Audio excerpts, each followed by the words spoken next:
Hi, I'm Luke. I'm a technical SEO from Salient Search Marketing, and in this video I'm going to look at Robots.txt files. So basically a Robots.txt file is literally just a list of rules written in syntax that shows a web crawler what URLs they can and they can't access. Now, a robots.txt file isn't essential for all websites, so you don't have to have one, but they can be quite helpful, particularly for larger websites, or if you have, a number of pages that have a particular URL string in them and you don't want a web crawler from crawling them. They're quite handy to stop web crawlers from overloading your servers, but also by blocking particular URLs using the robots.txt file, you can save on crawl budget, which is obviously great for SEO. To find a robots.txt file, if you just go to the domain that you want to look at and then just type in /robot.txt, and that'll bring up the file here. We have the Salient Search Marketing one, and as you can see, we've got sort of a number of rules within this. This one isn't too complicated, but it is probably better off not having a robots.txt file with a large amount of rules in them. It makes it easier to maintain in the future, and you don't want to be blocking too much on your website. So as you can see, we've got a number of sort of syntax rules in here. So the first one is sitemap : so this is pointing to the sitemap URL, which is just helps web crawlers find that sitemap and the pages that we want crawled a bit easier. And then below that, we've got user agent. Now this rule is basically we're saying what user agents we want to obey the rules that we've got below. So you'll always have user agent first, and then you'll disallow or allow rules below that. So within this, with this star, we're basically saying we want all user agents to obey the rules that we've set below. You can specify particular ones, so if you just want to block Googlebot, Bingbot, or maybe if you're looking to block particular SEO tools like SEMrush or Ahrefs to stop competitors from viewing your website on those tools, then you can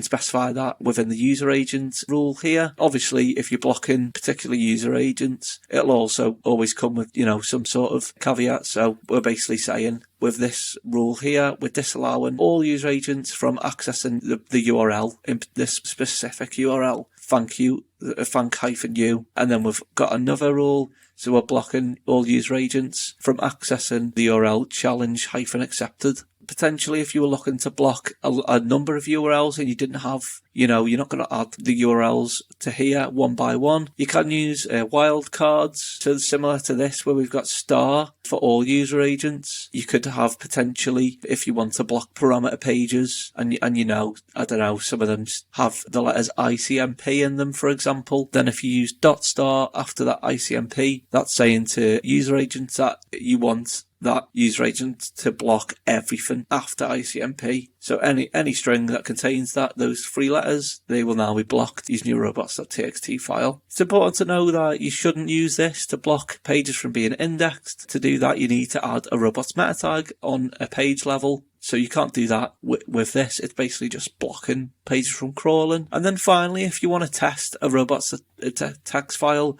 Google Search Console has a pretty good tool for doing that. So you can see what pages are blocked, and you can see if you got any errors in here. So for example, if I wanted to double check that challenge-accepted page was blocked by my robots.txt file, I would do that using this and then test it, and you can see it's blocked. So that's all it is for robots.txt file.